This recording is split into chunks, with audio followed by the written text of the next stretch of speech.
নগাঁও জিলাৰ ৰহাৰ বাবুৰাহাটী গাঁৱৰ তথাকথিত নেতা মহম্মদ হাৰুন ৰছিদ আৰু বন্দুৰাহাটী গাঁৱৰ ৰিয়াজউদ্দিন আৰু এমৰান হুছেইনৰ বিৰুদ্ধে আজি লাওপানী আৰক্ষী চকীত অঞ্চলটোৰ ৰাইজে এখন ৰাজহুৱা লিখিত অভিযোগনামা দাখিল কৰে।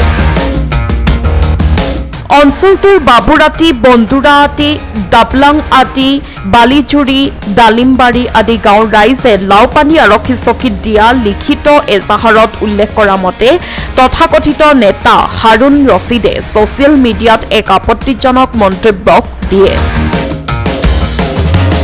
ফেচবুকত উক্ত মন্তব্য দেখি বৃহত্তৰ ডালিমবাৰী অঞ্চলৰ ৰাইজে হাৰুন ৰছিদক ডালিমবাৰী নতুন বজাৰত লগ পাই এই বিষয়ে সোধপোছ কৰোঁতে তথাকথিত নেতাগৰাকীয়ে ৰিয়াজউদ্দিন আৰু এমৰান হুছেইনক ফোনযোগে মাতি আনে আৰু তেওঁক অপমান কৰিছে বুলি জনায়।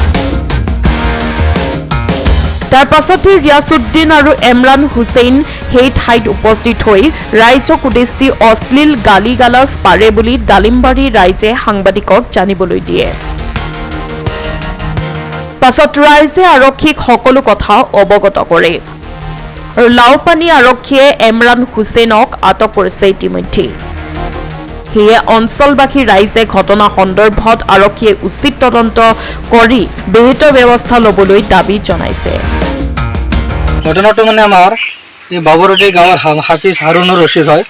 এই মানুহজন আজি আমাৰ সংখ্যালঘু মানুহৰ ওপৰত এনে এটা আঘাত আনিছে, মানে সি এনেকুৱা মানে বাক্য দিছে, ফেচবুকত আপলোড দিছে যে অসমৰ পৰা মিয়া মুছলমানক মানে আঁতৰাই দিব লাগে, মানে পঠাই দিব লাগে, এনেকুৱা খেদি দিব লাগে, এনেকৈ বাক্য দিছে মুছলমানক। আৰু আমাৰ বহুত দিন ধৰি আমাৰ মানে কোনো আলিম ওলামাৰ লগত মিল নাই। সি মানে কাটি আমাৰ আলিম ওলামাক বহুত জেগাত বেইজ্জতি কৰিছে। আৰু আমাৰ খাস কৰি আমি ধৰ্মীয় সংখ্যালঘু মানুহৰ যেনে মানে ৰিছপেক্ট কৰিব লাগিব, সি তাৰ পৰা আমি নাপাওঁ।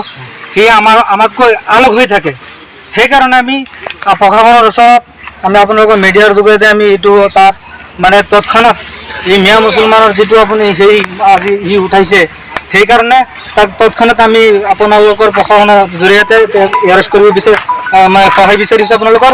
আৰু উপযুক্ত শাস্তিৰে মানে এইটো প্ৰমাণ কৰি দিব লাগে যে অসমত এইটো অসম আমাৰ মিয়া মুছলমান, আমি হিন্দু মুছলমান চব যে একেলগে আমি কেনেকৈ মিলাই পিনি কেনে থাকিব পাৰি, সেইটো আমি উচিত তদন্তৰে আমি তাৰ পৰা আমি হেৰি বিচাৰিছোঁ, তাক শাস্তি বিচাৰিছোঁ। আৰু এনেকুৱা যে ভৱিষ্যত কেতিয়াও যে অসমত এনেকুৱা মানে ভাষ্য কোনোৱে নিদিব নোৱাৰে, সেইটো আপোনালোকৰ আমি আশা কৰিছোঁ। সেইটো আমাৰ মন্তব্য। তেওঁক আমি ভাল পাওঁ। আমাৰ সমাজৰ মুৰলী মানুহ, সমাজৰ মানে ডিমাপুৰত কৰে, গাঁৱতো কৰে, আমি খুব আন্তৰিক খুব ভাল পাওঁ।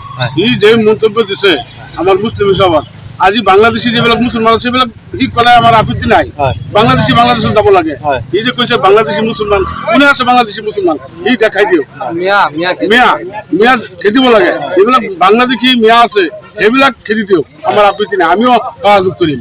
যেতিয়া সি এনেকুৱা মন্তব্য কৰিছে, এইটো মন্তব্য হিচাপে আমি ৰাইজে বহুত দুখ পাইছোঁ।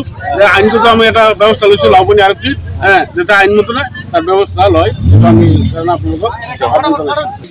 ঘটনাটো হ'ল মানে বাবুৰাটী গাঁৱৰ হাৰুন ৰছিদ, দেউতাকৰ নাম হ'ল হবিবুৰ ৰহমান। তেখেত এজন আলিম হয়। তেখেতে মানে আমাৰ যিটো আপোনাৰ ফেচবুকত যিটো আপডেট দিছে আপোনাৰ অসমৰ পৰা মিয়া খেদিব লাগে বুলি, তেখেতেও এজন মিয়া।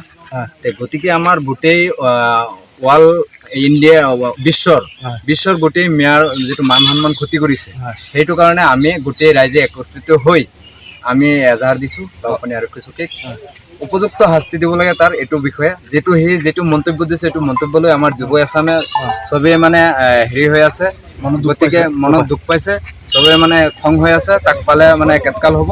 গতিকে কেচকাল কৰিব নালাগে বুলি আমি গোটেই মিলিজুলি আলোচনা কৰি মুৰব্বীসকলক লৈ আলোচনা কৰি আমি এজাহাৰ দিছোঁ আইনগত ব্যৱস্থা ল'বৰ কাৰণে। এতিয়া আমাৰ লাওপানী আৰক্ষী চকীক মহোদয়ক অনুৰোধ কৰিছোঁ, এজাহাৰো দিছোঁ, তেখেতক আইনগত বিহিত ব্যৱস্থা ল'ব।